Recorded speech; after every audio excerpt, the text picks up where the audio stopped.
이에 내가 예언할 때에 분하야의 아들 블라랴가 죽기로 내가 엎드려 큰 소리로 부르짖어 이르되, 오호라 주 여호와여, 이스라엘의 남은 자를 다 멸절하고자 하시나이까 하니라. 여호와의 말씀이 내게 임하여 이르시되, 인자야, 예루살렘 주민이 내 형제 곧 내 형제와 친척과 온 이스라엘 족속을 향하여 이르기를, 너희는 여호와에게서 멀리 떠나라. 이 땅은 우리에게 주어 기업이 되게 하신 것이라 하였나니, 그런즉 너는 말하기를, 주 여호와의 말씀에 내가 비록 그들을 멀리 이방인 가운데로 쫓아내어 여러 나라에 흩었으나 그들이 도달한 나라들에서 내가 잠깐 그들에게 성소가 되리라 하셨다 하고, 너는 또 말하기를, 주 여호와의 말씀에 내가 너희를 만민 가운데서 모으며 너희를 흩은 여러 나라 가운데서 모아내고 이스라엘 땅을 너희에게 주리라 하셨다 하라. 그들이 그리로 가서 그 가운데 모든 미운 물건과 모든 가증한 것을 제거하여 버릴지라. 내가 그들에게 한 마음을 주고 그 속에 새 영을 주며 그 몸에서 돌 같은 마음을 제거하고 살처럼 부드러운 마음을 주어 내 율례를 따르며 내 규례를 지켜 행하게 하리니, 그들은 내 백성이 되고 나는 그들의 하나님이 되리라. 그러나 미운 것과 가증한 것을 마음으로 따르는 자는 내가 그 행위대로 그 머리에 갚으리라. 나 주 여호와의 말이니라. 그때의 그룹들이 날개를 드는데 바퀴도 그 곁에 있고 이스라엘 하나님의 영광도 그 위에 덮였더니, 여호와의 영광이 성읍 가운데에서부터 올라가 성읍 동쪽 산에 머무르고, 주의 영이 나를 들어 하나님의 영의 환상 중에 데리고 갈대아에 있는 사로잡힌 자 중에 이르시더니, 내가 본 환상이 나를 떠나 올라간지라. 내가 사로잡힌 자에게 여호와께서 내게 보이신 모든 일을 말하니라.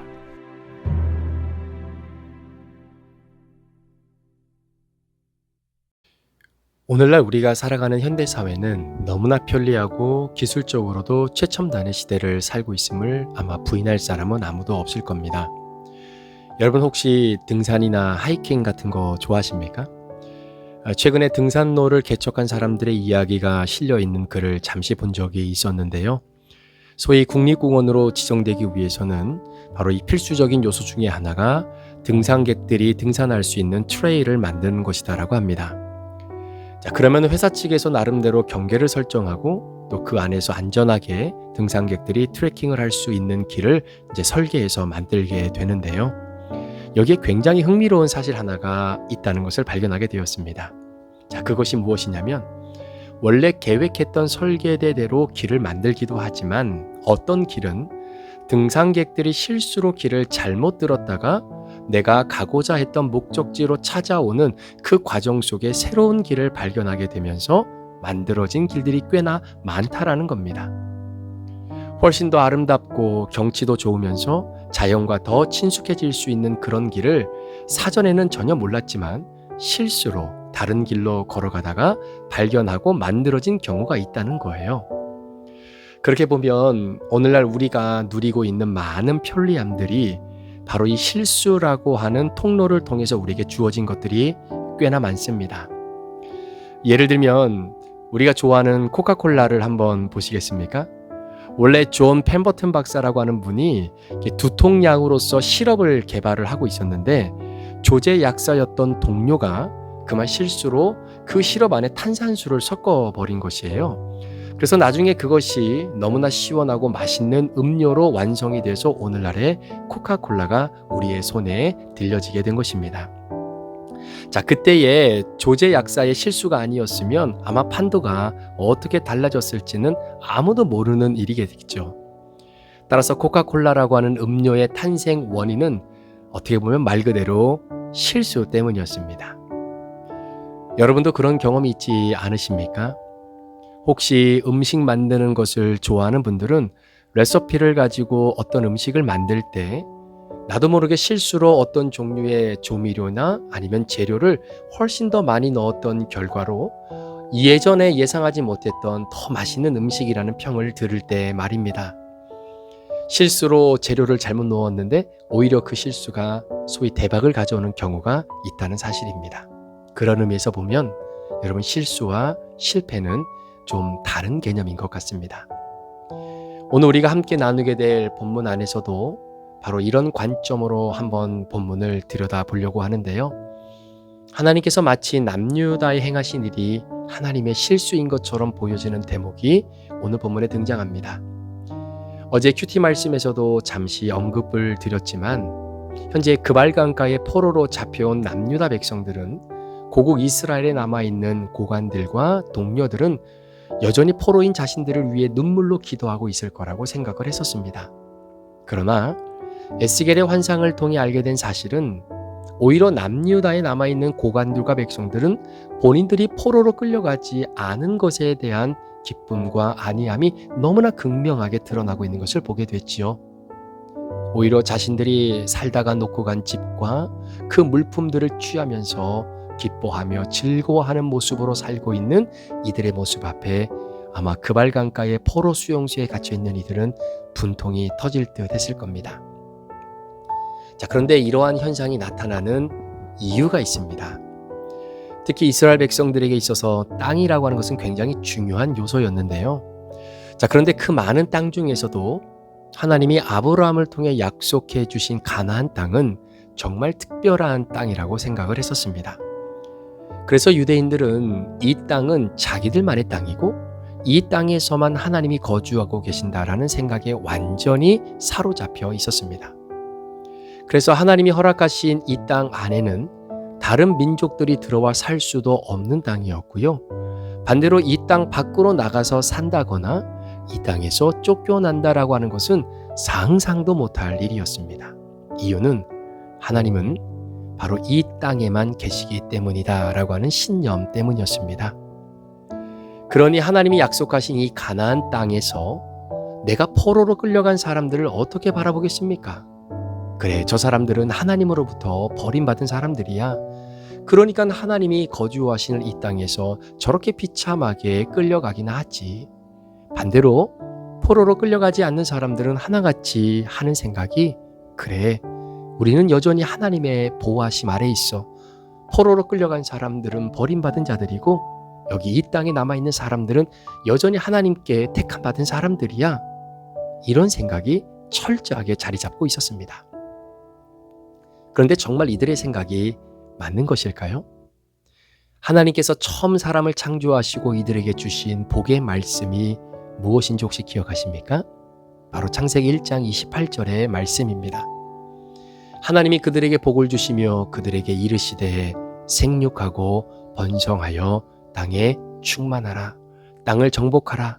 바다의 고기와 공중의 새와 땅에 움직이는 모든 생물을 다스리라 라고 말씀하셨습니다. 여러분, 하나님이 주신 거룩은 생육하고 번성하는 것입니다. 그래서 기독교의 구원은 사실 배타성이 아닙니다. 나만 구원받는 것이 기독교의 핵심이 아니라 나를 포함해서 우리 모두가 구원을 받아야 하는 것이죠. 그래서 기독교는 배타성을 뛰어넘어서 확장성을 하나님께서 우리에게 복으로 주신 겁니다. 그래서 전도와 선교는 그 어떠한 이유로도 막을 수도 없고 막힐 수도 없는 것이지요. 이스라엘 백성들은 이렇게 살았습니다.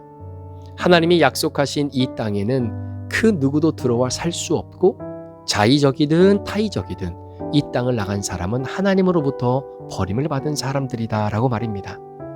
그렇게 무려 465년 동안 왕정 정치를 하면서 살아왔던 사람들입니다.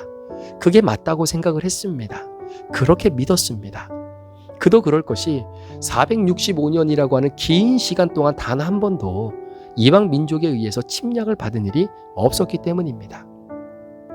그런데 하나님이 마치 실수하신 것 같은 상황들이 벌어지게 됩니다. 북이스라엘은 아수르에 의해 첫잠이 짓밟히고 끝내 역사상에서 사라지면서 여기저기로 뿔뿔이 다 흩어지게 됩니다. 흔적조차 찾을 수 없게 되지요. 여러분, 남유다는 어떻습니까? 바벨론의 침략 속에 첫잠이 짓밟히게 되고 총 3번에 걸쳐 하나님이 약속하신 땅에서 사람들이 무참히 포로로 끌려갑니다. 그리고 예루살렘 성전이 회파되고 무너집니다. 465년 동안 이런 적이 없었는데 정말 하나님이 실수하신 것 같은 상황이 눈앞에 버젓이 일어나게 되는 것이죠.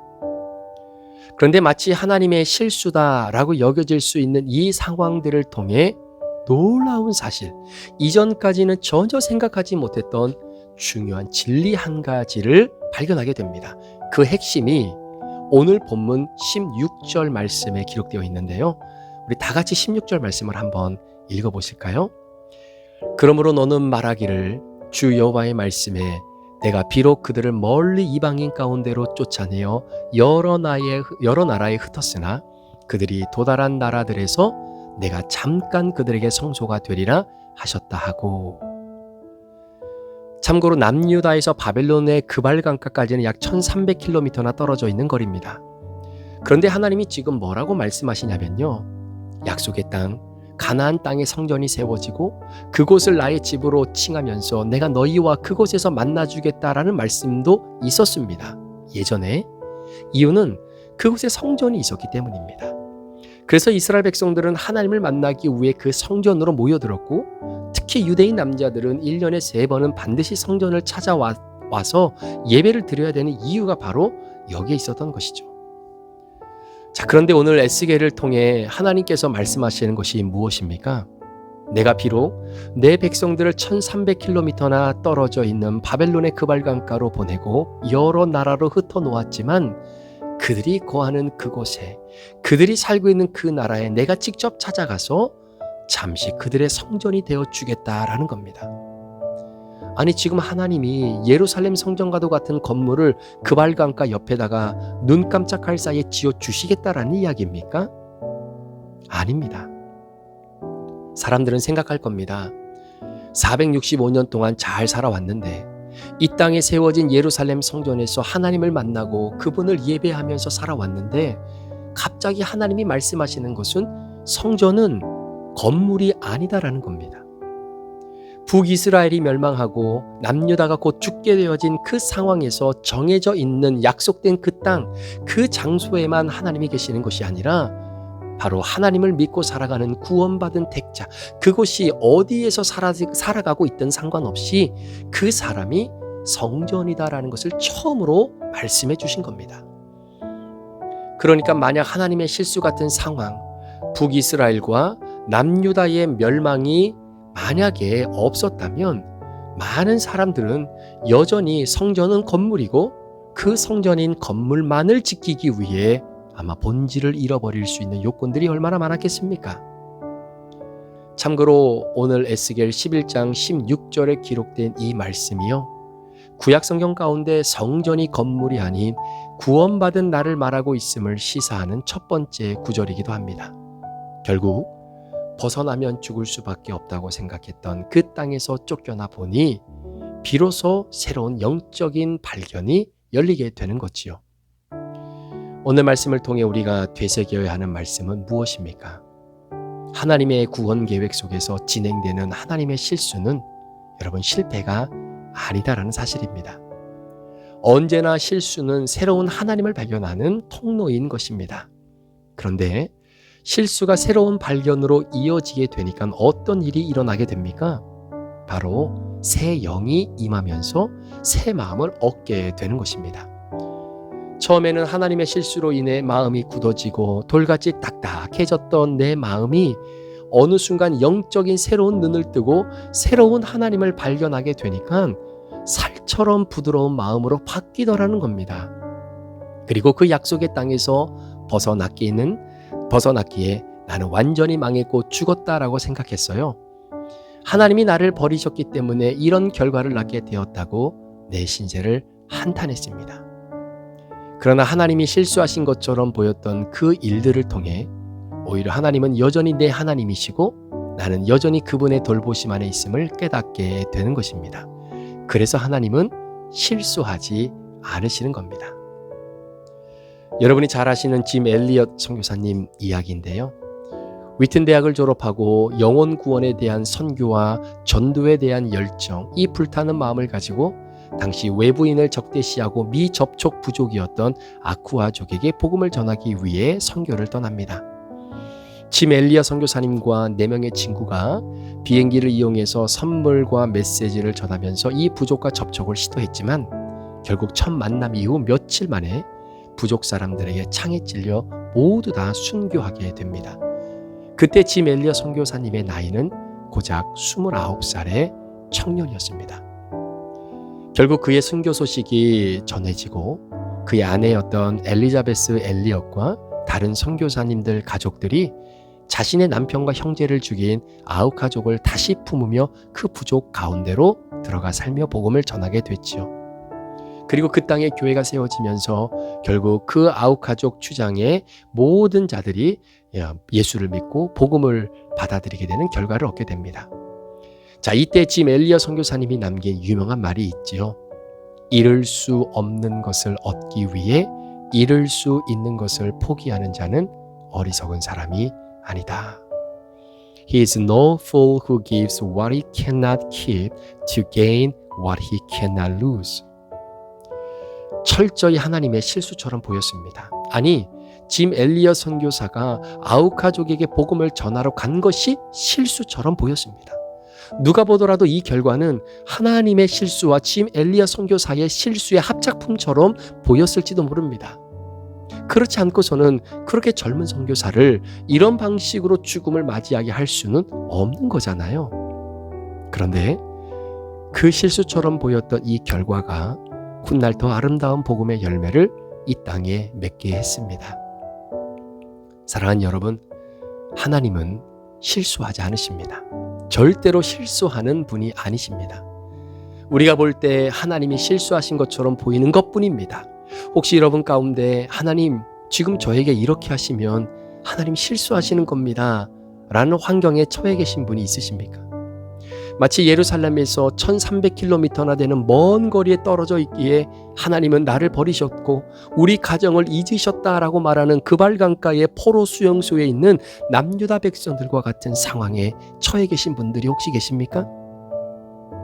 오늘 내게 주신 말씀은 단호하게 말씀으로 말씀하십니다. 아니, 내가 너의 성전이 되어줄 거야. 제가 나를 모시는 바로 성전이야. 네 마음에 새 영을 부어주고 돌 같은 그 마음을 제거하고 살처럼 부드러운 마음을 허락할 거야. 너는 내 아들이야. 너는 내 딸이야. 그리고 나는 여전히 너의 하나님이야. 나는 실수하지 않아. 주님의 음성이 오늘 말씀을 붙잡고 하루를 출발하는 여러분 심령의 믿음으로 들려진 은혜가 있기를 우리 주 예수 그리스도의 이름으로 간절히 축원합니다. 기도하시겠습니다. 나는 실수하지 않아. 오늘도 나는 너를 지켜보고 있고 네 상황과 환경과 형편을 나는 모든 것을 다 알고 있어. 모든 것이 다 무너져 버리고 지금 이 순간 하나님 나에게 이렇게 하시면 실수하시는 겁니다 라고 말할 수밖에 없는 상황이 있을지라도 꼭 기억했으면 좋겠다. 너는 내 아들이고 내 딸이고 내가 너를 포기하지 않고 내가 너의 성전이 되어주며 오늘도 내가 너의 하나님 아버지가 되어줄 거야. 그 믿음의 고백으로 하루를 출발하는 성도들을 축복해 주옵소서. 다시금 새 힘을 주시고 일으켜 주시고 주님 바라보는 영적인 시선이 열려 실수인 것처럼 보였지만 그것을 통해 역사하시는 하나님을 기대하는 우리 믿음의 성도들 되게 하여 주옵소서. 감사를 드리며 예수 그리스도의 존귀하신 이름으로 축복하며 기도합니다. 아멘.